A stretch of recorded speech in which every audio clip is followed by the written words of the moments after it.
Assalomu alaykum aziz yurtdoshlar.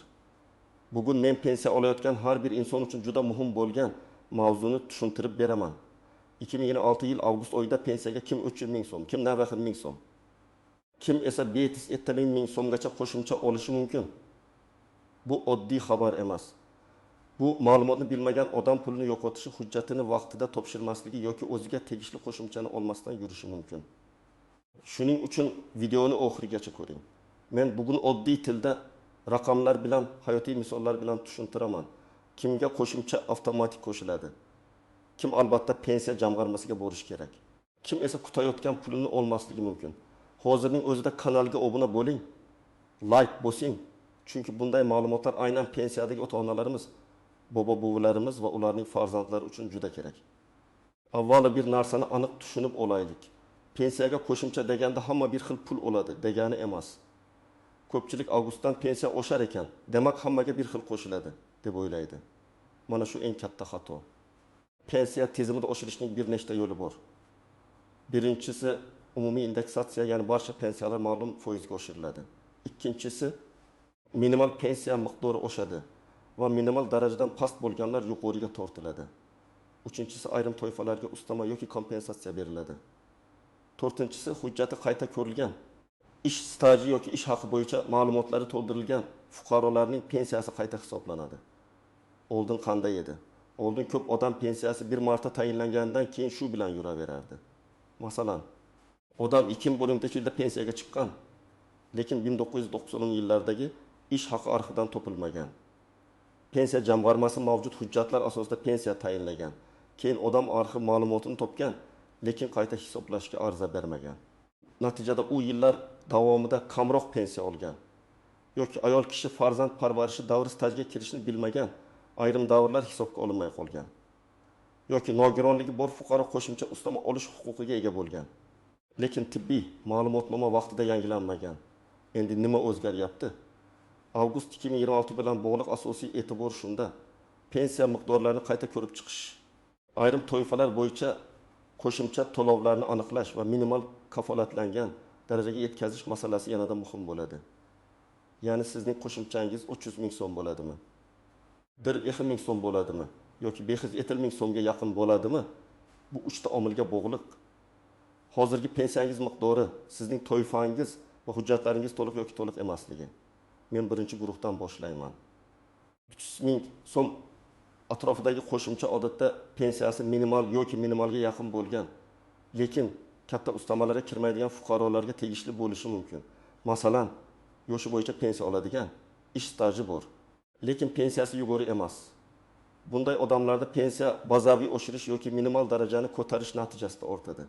Keling, hayotiy misol olaylik. Toshkent viloyatida yashaydigan Rahima opa 63 yoshda. 25 yil ish stajiga ega.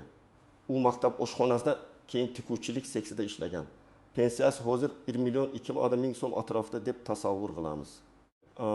Agar avgustdagi qayta hisoblashda minimal pensiya darajasi oshsa yoki bazaviy miqdorga nisbatan qo'shimcha kiritilsa, Rahima opaning pensiyasiga 300 ming so'm atrofida qo'shimcha qo'shilishi mumkin.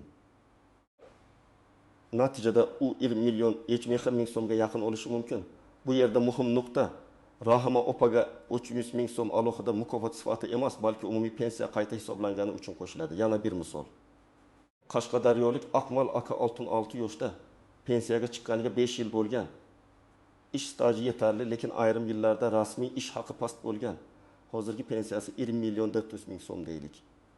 Agar umumiy oshirish hisobida unga 2 million 320 ming so'm qo'shilsa, odamlar buni 300 ming qo'shimcha deb aytishi mumkin. Lekin bu aniq hamma uchun bir xil emas. Kimning pensiyasi 1 million 100 ming bo'lsa, qo'shimcha boshqa chiqadi. Kimning pensiyasi 2 million bo'lsa, foizli oshirish natijasida ko'proq ham chiqishi mumkin, lekin minimalga bog'liq ustama olmasligi mumkin. 300 ming so'mlik toifada eng ko'p uchraydigan holat shuki. Odamning asosiy pensiyasi past, lekin alohida imtiyoz toifasiga kirmaydi. Masalan, urush qatnashchisi emas, birinchi guruh nogironi emas, bo'g'uvchisini yo'qotganlik pensiyasi bo'yicha ko'p kishiga taqsimlanayotgan pensiya emas. Oddiy yoshga doir pensiya oluvchi bo'lsa, qo'shimcha ko'pincha shunday oralikda seziladi. Lekin men bu yerda bitta ogohlantirish beraman. Agar sizning pensiyangiz allaqachon yuqori bo'lsa, masalan, 1 million so'm yoki 2 million so'm bo'lsa, siz ham oshirishdan manfaatdor bo'lishingiz mumkin. Lekin aynan 300 ming raqamiga bog'lanib qolmang. Chunki sizda foizli indeksatsiya boshqa miqdorni chiqaradi. Past pensiya oladiganlarda esa minimal kafolat va kompensatsiya sababli 30 ming so'm ko'rinishidagi o'sish aniqroq seziladi. Endi ikkinchi guruhga o'tamiz. 4,5 ming so'm atrofidagi qo'shimcha odatda ikki holatda paydo bo'ladi. Birinchisi, pensiya miqdori juda past bo'lmagan, lekin qayta hisoblashda foizli oshirish ko'proq chiqadigan fuqarolar. Ikkinchisi, pensiyaga qo'shimcha ustama olish huquqi bor, lekin bu ustama avval to'liq qo'shilmagan fuqarolar. Masalan, Navoiy viloyatida yashovchi Sobir aka 70 ming yoshda. U zavodda 35 yil ishlagan. Pensiyasi hozir 2 million 300 ming so'm deb olaylik. Agar avgustdagi indeksatsiya yoki qayta hisoblash natijasida uning pensiyasi 19-20% atrofida oshadigan bo'lsa, qo'shimcha taxminan 330-360 ming so'm bo'lishi mumkin. Demak, Sobir aka 2 million 7,5 ming so'm atrofida olishi ehtimoli bor. Bu yerda sabab oddiy. Pensiya bazasi Rahma opanikidan yuqoriroq. Shuning uchun bir xil foiz qo'llansa, pul ko'rinishidagi o'sish ham ko'proq bo'ladi. Ikkinchi misol. Gulchehra opa 18 yoshda 2 marta operatsiya bo'lgan. Sog'lig'i bo'yicha nogironlik guruhi belgilangan, lekin hujjati muddati o'tgan. U hozir yoshi bo'yicha pensiya oladi. Lekin nogironlik bo'yicha qo'shimcha ustama yoki parvarish bilan bog'liq imkoniyatlardan to'liq foydalanmayapti. Agar u tibbiy mehnat ekspert komissiyasidan o'tib, hujjatini yangilasa va pensiya jamg'armasiga topshirsa, unga avval berilmagan ustama qo'shilishi mumkin. Bunday holatda qo'shimcha 300 ming emas, 4,5 ming so'm atrofida yoki undan ham yuqori bo'lishi mumkin. Yana bir nozik holat bor. Ba'zi pensionerlar ishlagan davrining hammasi hisobga olingan deb o'ylaydi. Aslida esa mehnat daftarchasida korxona nomi to'g'ri yozilgan, muhr o'qilmaydi, buyruq raqami ko'rsatilmagan yoki arxiv ma'lumoti yetishmaydi. Natijada 5 yil, 7 yil, hatto 10 yil staj hisobga kirmagan bo'lishi mumkin. Agar avgustgacha bu hujjatlar topilib, qayta hisoblashga ariza berilsa, pensiya sezilarli oshadi. Men tajribamda shunday holatlarni ko'p ko'rganman. Odam menga 200 ming qo'shilsa ham mayli deb boradi. Lekin hujjat to'g'ri tiklangach, pensiyasi 400 ming so'mga yaqin oshadi. 400 ming so'mlik qo'shimcha ko'pincha mehnat staji to'liq tasdiqlangan. Ish haqi bo'yicha ma'lumotnomasi topilgan yoki imtiyozli toifaga kirishi aniqlangan fuqarolarda uchraydi. Ayniqsa Sovet davrida yoki 1990 yillarda ishlagan odamlar uchun arxiv ma'lumotlari juda muhim. Chunki o'sha davrdagi ish haqi hozirgi hisob-kitobda katta rol o'ynashi mumkin. Endi eng ko'p savol tug'diradigan 3-guruhga kelamiz. Kim 570 ming so'm qo'shimcha oladi? Bu raqam odatda oddiy minimal oshirish emas. Bunday miqdor bir nechta omil qo'shilganda paydo bo'ladi. Yuqoriroq pensiya bazasi, alohida ustama, nogironlik yoki boquvchisini yo'qotganlik holati, uzoq staj yoki avval noto'g'ri hisoblangan pensiyani qayta hisoblash. Masalan, Andijonlik Mahmud aka 72 yoshda, 40 yilga yaqin stajga. U zavodda ustachilik qilgan, ayrim yillarda yaxshi maosh olgan. Pensiyasi hozir 3 million so'm atrofida. Agar umumiy oshirish 15-19% bo'lsa, uning qo'shimchasi 540-570 ming so'm atrofida bo'lishi mumkin. Bu yerda hech qanday sir yo'q. Pensiya qancha yuqori bo'lsa, foizli o'sish pul ko'rinishida shuncha katta bo'ladi. Lekin 770 ming so'm faqat yuqori pensiya oluvchilarga tegishli deb o'ylamang. Ba'zi holatda pastroq pensiya oluvchi ham shunga yaqin qo'shimcha olishi mumkin. Qanday qilib? Masalan, fuqaro boquvchisini yo'qotganlik pensiyasi oladi. Oilada bir nechta mehnatga layoqatsiz a'zo bor yoki nogiron farzand parvarishi bilan bog'liq huquqlar mavjud. Agar ularning hujjatlari to'liq bo'lmasa, avval kam to'langan bo'lishi mumkin. Hujjatlar to'ldirilgach, pensiya qayta hisoblanadi va umumiy qo'shimcha 5-7 ming so'mga yaqin chiqishi mumkin. Yana bir misol. Samarqandlik Dilbar opa 65 yoshda. U 30 yil bog'chada ishlagan. Bundan tashqari nogironligi bo'lgan, farzandini parvarish qilgan davrlari bor. Pensiya tayinlanayotganda ayrim davrlar hisobga olinmagan. Agar u farzandining nogironlik ma'lumotlari, parvarish davrini tasdiqlovchi hujjatlar, ish joyi arxividan ma'lumot olib bo'lsa, pensiyasi qayta ko'rib chiqilishi mumkin. Natijada faqat avgustdagi umumiy oshirish emas, balki avvalgi xatolik ham tuzatiladi. Shunda qo'shimcha 770 ming so'mga yaqin bo'lishi ehtimoli paydo bo'ladi. Men tomoshabinlarga shuni alohida aytmoqchiman. 7 ming so'm degan raqamni eshitib, demak, hammaga shuncha beriladi deb xulosa qilmang. Bu eng ko'p uchraydigan noto'g'ri tushuncha. Pensiya tizimida har bir odamning hisob-kitobi alohida. Sizning tug'ilgan yilingiz, ish stajingiz, maoshingiz, toifangiz, oilaviy holatingiz, nogironlik darajangiz, qaramog'ingizdagi shaxslar, avval topshirilgan hujjatlar, hatto arxivdagi bitta ma'lumotnoma ham yakuniy summaga ta'sir qiladi. Endi eng amaliy savol, kim darhol harakat qilishi kerak? Men birinchi navbatda hujjatlarda bo'shliq bor pensionerlarga murojaat qilaman.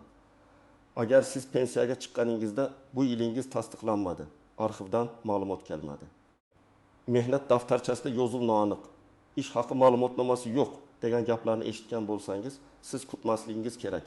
Sizning qo'shimchangiz avtomatik chiqmasligi mumkin. Chunki tizimda yo'q ma'lumotni kompyuter o'zi topib bermaydi. Ikkinchi guruh, nogironligi bor pensionerlar yoki nogiron farzand, qaramog'idagi mehnatga layoqatsiz shaxs bilan bog'liq holati bor oilalar. Bu yerda har bir hujjat muhim. Tibbiy xulosa muddat o'tgan bo'lsa, qo'shimcha to'xtashi yoki qo'shilmasligi mumkin. Shuning uchun men oldin topshirganman-ku deb yurmaslik kerak. Har bir ma'lumotning amaldagi holati tekshirilishi kerak. Uchinchi guruh, bo'g'uvchisini yo'qotganlik pensiyasi oluvchilar. Bu toifada pensiya oiladagi mehnatga layoqatsiz a'zolar soniga, ularning yoshiga, o'qish holatiga, nogironlik holatiga qarab o'zgarishi mumkin. Masalan, bola kunduzgi bo'limda o'qiyotgan bo'lsa, ma'lum yoshgacha huquq saqlanishi mumkin. Lekin o'qish haqida ma'lumotnoma topshirilmasa, to'lov to'xtashi yoki kamayishi mumkin. Kim xavotir olmasa bo'ladi. Agar sizning pensiyangiz yaqinda tayinlangan bo'lsa, barcha hujjatlaringiz elektron bazada to'liq bo'lsa, ish stajingiz va ish haqi ma'lumotlaringiz tasdiqlangan bo'lsa, umumiy oshirish odatda avtomatik amalga oshiriladi. Bunday holatda har oy pensiya jamg'armasiga yugurish shart emas. Lekin baribir shaxsiy ma'lumotlaringizni tekshirib qo'yish zarar qilmaydi. Endi ko'pchilik e'tibor bermaydigan nozik jihatlarni aytaman. Birinchi nozik jihat. Qo'shimcha pul birinchi oyda siz kutgan miqdorda ko'rinmasligi mumkin. Nega? Chunki ayrim to'lovlar qayta hisob-kitob bilan, ayrimlari esa keyingi oyda farqi bilan beriladi. Masalan, avgust oyida qaror kuchga kiradi, lekin bank kartangizga to'liq farq sentyabrda tushishi mumkin. Shuning uchun birinchi oyda kamroq tushsa, darhol va'ma qilmang, lekin albatta hisob-kitob varaqasini so'rang. Ikkinchi nozik jihat. Pensiyaga qo'shimcha qo'shilsa, ayrim ijtimoiy nafaqalar yoki kompensatsiyalar bilan bog'liq holatlar qayta tekshirilishi mumkin. Masalan, siz kam ta'minlangan oila sifatida boshqa yordam olayotgan bo'lsangiz, daromad o'zgargani sababli mahalla yoki ijtimoiy himoya organlari qayta baholashi mumkin. Bu pensiya oshmasin degani emas, lekin umumiy oilaviy daromad hisobida o'zgarish bo'lishi mumkin. Uchinchi nozik jihat. Ishlayotgan pensionerlar. Ko'pchilik men ishlayapman, demak pensiyam oshmaydi deb o'ylaydi. Aslida bu masala har doim amaldagi tartibga bog'liq. Umumiy indeksatsiya ishlayotgan pensionerlarga ham taalluqli bo'lishi mumkin. Lekin ayrim ustamalar yoki qayta hisoblash shartlari boshqacha bo'lishi ehtimoli bor. Agar siz pensiyada bo'lsangiz va rasmiy ishlayotgan bo'lsangiz, ish beruvchingiz tomonidan to'lanayotgan ijtimoiy soliq, mehnat shartnomangiz, elektron mehnat daftarchangizdagi ma'lumotlar tekshirilishi kerak. 4-chi nozik jihat, bank kartasi va to'lov usuli. Ba'zan pensiya oshgan, lekin odam kartasini almashtirgan, bank rekvizitlari yangilanmagan. Ishonchnoma muddati tugagan yoki pul pochta orqali kelayotgani sababli kechikish yuz beradi. Pensioner menga qo'shimcha bermadi deb o'ylaydi. Aslida esa to'lov texnik sabab bilan ushlanib qolgan bo'ladi. Shuning uchun to'lov usulingizni ham tekshiring. 5-chi nozik jihat. Qarzdorlik va ushlab qolishlar. Agar aliment, kredit, sud qarori bo'yicha ushlab qolishlar bo'lsa, pensiya oshganidan keyin qo'lingizga tushadigan pul siz kutgan summadan kam bo'lishi mumkin. Masalan, pensiyangizga 420 ming qo'shildi, lekin qarzdorlik bo'yicha ma'lum qismi ushlab qolindi. Shunda kartaga 420 ming emas, kamroq farq tushadi. Bu holatda pensiya jamg'armasi bilan birga majburiy ijro byurosi yoki bankdan ham ma'lumot olish kerak bo'ladi. Endi eng muhim qism, siz nima qilishingiz kerak? Men aniq qadamlarni aytaman. Birinchi qadam, hozirgi pensiya miqdoringizni va tarkibini bilib oling. Faqat kartaga tushgan pulga qarab xulosa qilmang. Pensiya jamg'armasidan yoki elektron xizmatlar orqali pensiyangiz qanday hisoblanganini, unda asosiy pensiya qancha, Ustama qancha kompensatsiya qancha ekanini bilib oling. Chunki siz menga 300 ming qo'shildi deysiz. Lekin aslida 200 ming umumiy oshirish 100 ming avvalgi farq bo'lishi mumkin. Ikkinchi qadam, mehnat stajingizni tekshiring. Mehnat daftarchangizdagi barcha ish joylari hisobga olinganmi? Korxona nomi o'zgargan bo'lsa, arxivdan tasdiq bormi? Harbiy xizmat, o'qish, dekret farzand parvarishi, nogiron farzand parvarishi kabi davrlar qonunchilikda qaysi holatda hisobga olinishi mumkinligini mutaxassisdan so'rang. Agar bitta davr tushib qolgan bo'lsa ham, bu pensiyaga sezilarli ta'sir qiladi. Uchinchi qadam, ish haqi ma'lumotnomalarini qidiring. Ayniqsa pensiyaga chiqqan vaqtda maoshingiz past hisoblangan bo'lsa, avval ishlagan tashkilotingiz uning huquqiy vorisi yoki davlat arxiviga murojaat qiling. Arxiv ma'lumotnomasi pensiya hisob kitobini o'zgartirishi mumkin. Ba'zan odamning staji yetarli bo'ladi, lekin ish haqi ma'lumoti past bo'lgani uchun pensiyasi kam chiqadi. 4-qadam. Imtiyozli toifangiz bor yo'qligini tekshiring. Nogironlik, bo'g'uvchisini yo'qotganlik, urush va mehnat faxriylari, yolg'iz keksalar, parvarishga muhtoj shaxslar, qaramog'ida mehnatga layoqatsiz a'zolari bor pensionerlar bo'yicha alohida tartiblar bo'lishi mumkin. Siz o'zingizni oddiy pensioner deb yurgan bo'lishingiz mumkin. Lekin hujjat bo'yicha qo'shimcha huquqingiz borligi aniqlanishi mumkin. 5-qadam, ariza yozishni unutmang. Avtomatik oshirish alohida, qayta hisoblash alohida. Agar siz yangi hujjat topshirayotgan bo'lsangiz, pensiyamni qayta hisoblab berishingizni so'rayman mazmunda ariza yozing. Arizada FIH, pasport yoki ID karta ma'lumotlari, yashash manzili, telefon raqami, pensiya turi. Qaysi hujjat asosida qayta ko'rib chiqishni so'rayotganingiz aniq yozilishi kerak. Arizaning nusxasini o'zingizda qoldiring. Qabul qilingan sana va raqamni yozdirib oling. 6-qadam, hujjatlarni tartib bilan tayyorlang. ID karta yoki pasport, pensiya guvohnomasi bo'lsa, mehnat daftarchasi, arxiv ma'lumotnomalari, ish haqi haqidagi ma'lumotnoma, nogironlik bo'yicha tibbiy xulosa, farzandlarning tug'ilganlik guvohnomalari, nikoh yoki vafot etganlik guvohnomasi, o'qish haqida ma'lumotnoma, bank rekvizitlari kerak bo'lishi mumkin. Hamma hujjatni bir papkaga solib, asl nusxa va ko'chirmasini alohida tayyorlang. 7-qadam, javobni og'zaki emas, yozma so'rang. Agar sizga qo'shimcha chiqmaydi deyishsa, sababini yozma tarzida tushuntirib berishni so'rang. Chunki yozma javobda qaysi davr hisobga olinmagan, qaysi hujjat yetishmayapti, nima sababdan rad etilganini ko'rasiz.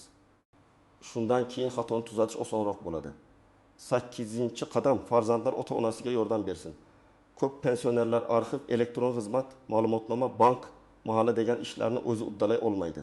Agar sizning ota-onangiz pensiyada bo'lsa, ularning kartasiga qancha tushayotganini bilish bilan cheklanib qolmang. Pensiya hujjatlarini tekshirib bering.